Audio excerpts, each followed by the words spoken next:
Governor Gavin Newsom and California Democrats, they face a multi-billion-dollar deficit. But instead of cutting the fat from freebies being given to illegal immigrants, they've decided to cut the budget in these places. We'll tell you what the impact will be to you.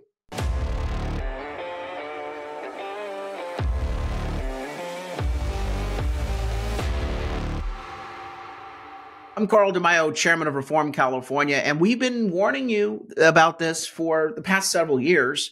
California politicians are spending money like drunken sailors, and I'm so sorry to offend drunken sailors by putting them in the same boat, the sinking boat, as these liberal politicians in California. But it's true. We are in a sea of red ink because of unsustainable spending, grotesquely wasteful spending, and of course, Enron-style accounting gimmicks to make it look like we have more money than we actually do. And this isn't even counting the multi-billion-dollar, trillion-dollar at this point, unfunded liabilities for government pensions and retiree healthcare benefits, which are not being properly funded in this current budget. What are the politicians deciding to do? Well, they're having two different strategies here. First, they want to raise your taxes. Yes, they do have a number of tax and fee increases that they're trying to cram down your throat, raising your cost of living at a time when you can't afford it. But secondly, they are doing some budget shifting, and I'm not even going to call it cutting because the waste should be cut. The budget shifting is basically throwing you under the bus on important services, while at the same time raiding reserves and, of course, employing some of those Enron-style accounting gimmicks. Here's the news. California Democrats agree on plan to reduce budget deficit by $17.3 billion. Well, it's not going to get them to where they need to be because the budget deficit is actually more than $17.3 billion. Here, the Associated Press says the plan would reduce the state's staggering multi-billion-dollar shortfall by $17.3 billion through a combination of spending cuts, not so much, delays, and deferrals. What are delays and deferrals? It is liberal media gobbledygook speak for kicking the can down the road. Anyway, Newsom faces a budget deficit as large as $73 billion. 73 billion minus 17 billion. Yeah, that's more than $55 billion of red ink that he still has to address, which he's not going to do. The governor says, it's actually only about $38 billion. Again, that still leaves you with over $21 billion of red ink to try to deal with. And of course, I don't trust a damn thing that comes out of Governor Newsom's office. The $13 billion, of the $17 billion they so-called cut, they're just going to raid reserves to the tune of $13 billion. So almost 2/3 of their so-called spending cuts are actually just taking reserves and spending the reserves. That's not a spending cut. That is raiding the piggy bank. That is, going to your savings account, continuing your freewheeling spending ways. It's not real reform. Now they say, but we're going to cut $8.5 billion in spending. But again, most of the $8.5 billion is the accounting gimmicks of delaying payments on things, pushing it to the following fiscal year, underpaying. Those, for example, those fees that you pay for recycling. When you buy a plastic bottle of soda. And now they have a wine tax that they're implementing. You get that CRT charge on your receipt.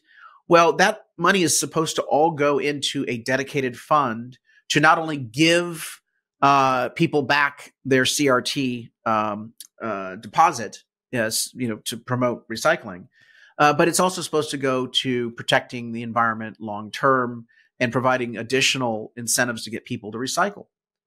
But because people don't recycle at the same rate that they buy these things, a lot of it does go to the landfill. Ha ha, no surprise. The government has a balance.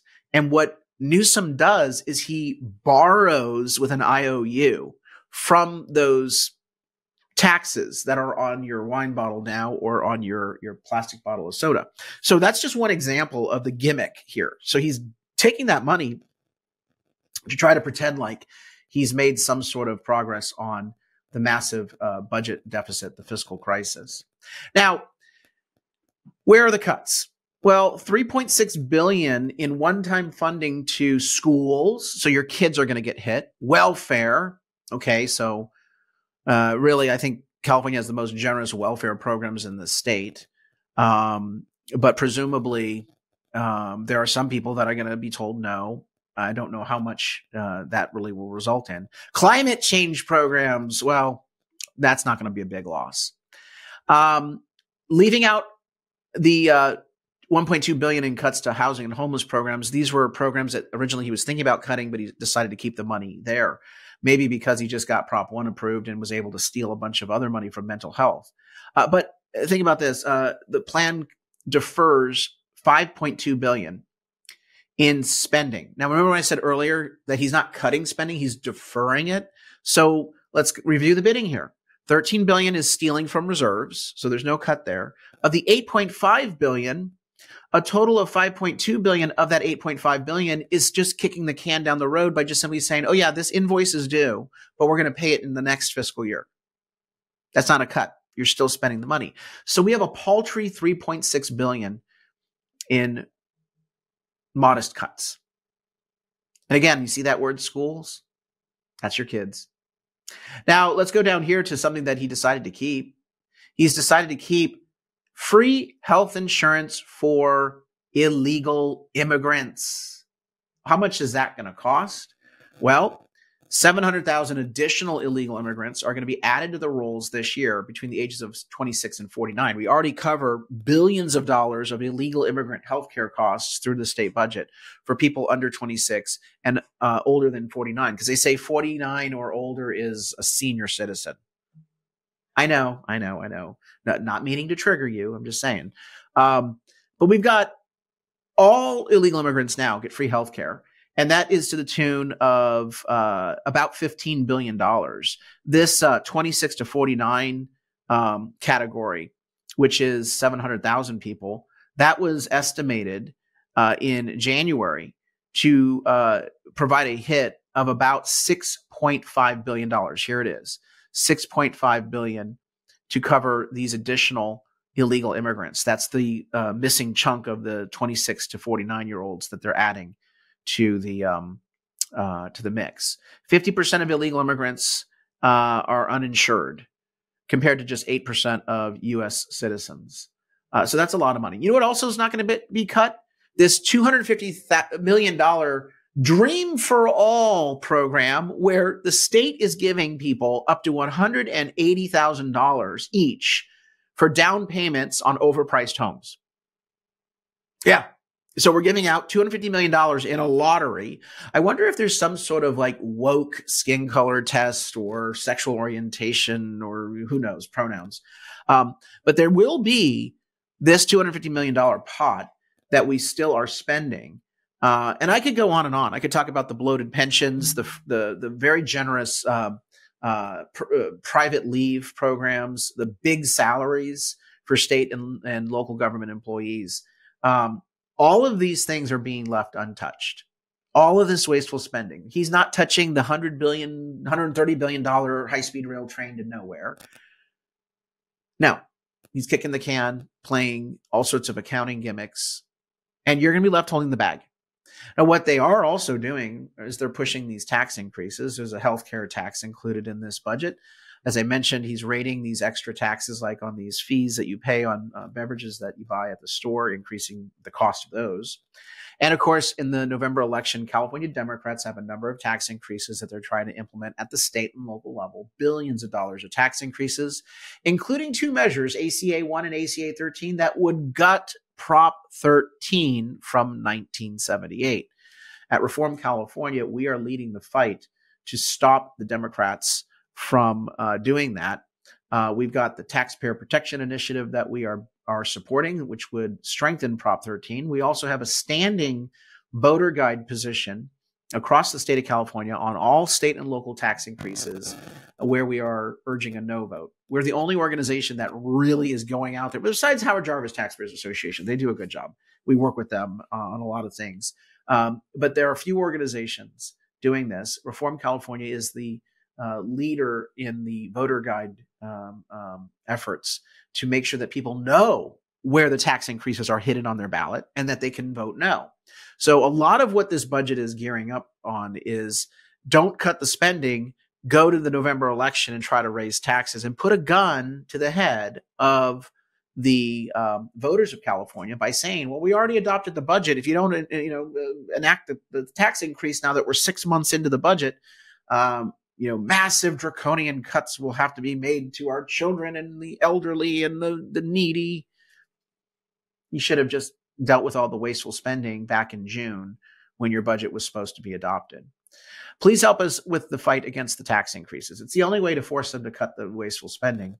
Chip in a contribution at reformcalifornia.org or stopcaliforniataxhikes.com, stopcaliforniataxhikes.com. Chip in a contribution to that website. One last point I want to make, and that is the importance of every single vote in every single election. Here is a House seat in Northern California. It's the 16th congressional district. And there are 3 candidates now that are going to go to the November election. Now you might say, wait. I thought we lived in a new election world called Prop 14, where the top 2 vote getters, regardless of party, go to the general election. And only two go.